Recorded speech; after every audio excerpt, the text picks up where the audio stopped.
School line रे आपण मानक स्वागत।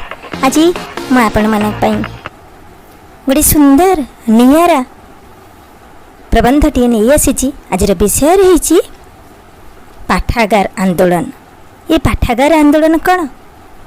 आपण मैंने तो समस्ते बहुत प्रकार आंदोलन विषय जानी। ये कौन नुआ आंदोलन?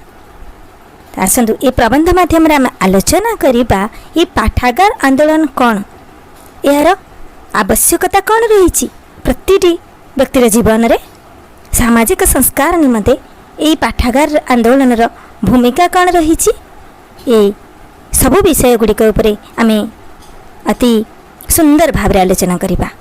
आसतु समय नष्ट न करी आम पाठागार आंदोलन प्रबंधटीर इम्पोर्टेंस केते रही देखिबा, आलोचना करवा।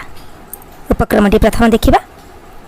पाठागार एक सारस्वत अनुष्ठान जो मानकर जिज्ञासा और पठन लिप्सा रही से माने पाठागार द्वारा सर्वाधिक उपकृत होता। शिक्षार्जन और सांस्कृतिक विकास बिना मानव जीवन निरर्थक अटे।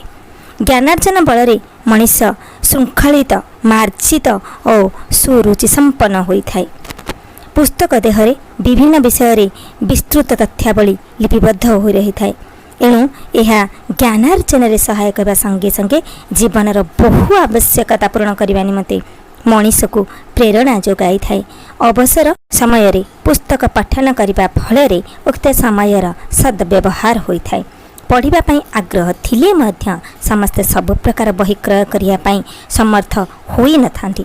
पाठागार सर्वसाधारण को ए दिगरे सहायता प्रदान करिथाए। संप्रति साक्षर और शिक्षित लोकों संख्या क्रमागत भावे वृद्धि पाइबार लगी। एणु चारिआडे पाठागार आवश्यकता अनुभव करा जाउछि। देश बा राज्यर सर्वत्र बहु संख्यक पाठागार खोलिबा आजिकली हेउथिबा उद्यम ही पाठागार आंदोलन।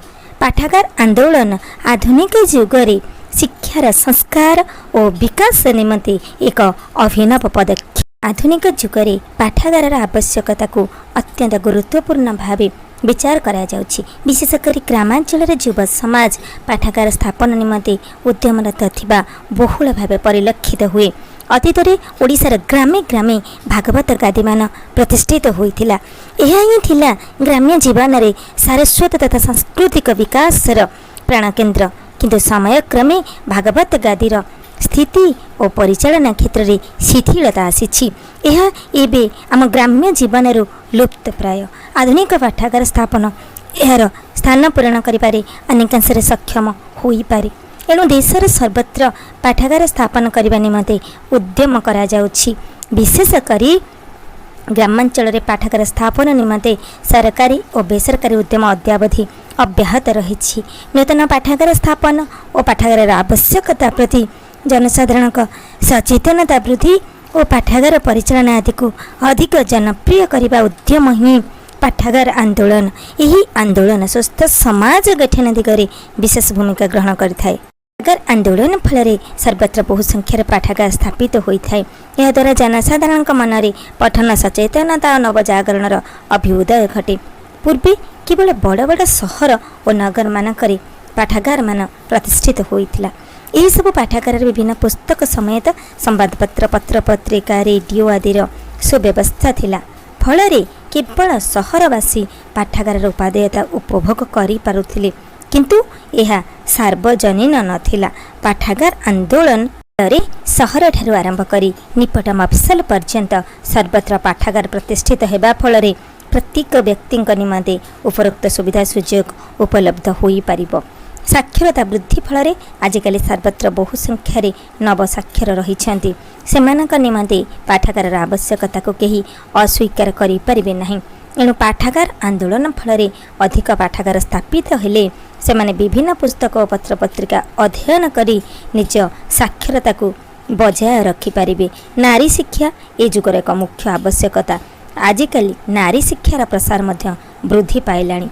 फल शिक्षिता नारी मानकर परवर्ती शिक्षा निमंते पाठागार आंदोलन सहायक होता है। समाज संस्कार निमंते पाठागार भूमिका अत्यंत सहायक होता है। विभिन्न पुस्तक और पत्र पत्रिका अध्ययन करने फल जनसाधारण समसामयिक घटनावली सहित परिचित हुअन्ति। समाज रे प्रचलित नाना कुप्रथा और हीन परंपरार परिणति विषय से माने अवगत होइथांती। एणु समाजर यौतुक प्रथा, बाल्य विवाह, अन्यान्य कुसंस्कार, अंधविश्वास दूरीभूत होइथाय। यह छड़ा निशा निवारण, परिवार नियंत्रण तथा कृषि, कारीगरी विद्या, हस्तशिल्प आदि वृत्तिगत दक्षता वृद्धि दिगरे पाठागार विभिन्न पुस्तकरू शिक्षा मिली थाए। यह द्वारा जनसाधारणकर आर्थनैतिक विकास मध्य संभव होइथाए। पाठागार आंदोलन एक जनहितकर कार्यक्रम। लोकशिक्षार विकास और लोक चरित्रर उन्नति निमंते यार आवश्यकता अधिक। एणु शिक्षित संप्रदाय, बुद्धिजीवी और समाजसेवी माने ए दिगरे अधिक उत्साहित होई बहुसंख्यार पाठागार स्थापन निमंते सरकारी और बेसरकारी स्तर में उद्यम कले आगामी दिन में पाठागार आंदोलन अधिक फलप्रद हो। ये थिला आमर पाठागार आंदोलन उपरे गोटे संपूर्ण नियारा प्रबंध। ए प्रबंध रे आमे पाठागार बा पुस्तक पठन बा कोनोसी आध्यात्मिक गीता भागवत ये सबू बहीगुड़िकर पठन फल केते संस्कृति, आम समाज, आम संस्कृति विषय आमको किसी धारणा मिली थाए। आम केते मार्जित होता है, आम संस्कृति विषय आमको केते धारणा मिली थाए, आम अवगत हो पारि थाए। समाज पई यार बहुत बड़ा भूमिका रही। आशा करुच्ची प्रबंधटी आपण मानक मन को छुईब। आ गोटे एमती सुंदर प्रबंध नहीं मुझे भी चैनल माध्यम आपण मान पाखरे आसीजी। से पर्यंत रहुची। नमस्कार।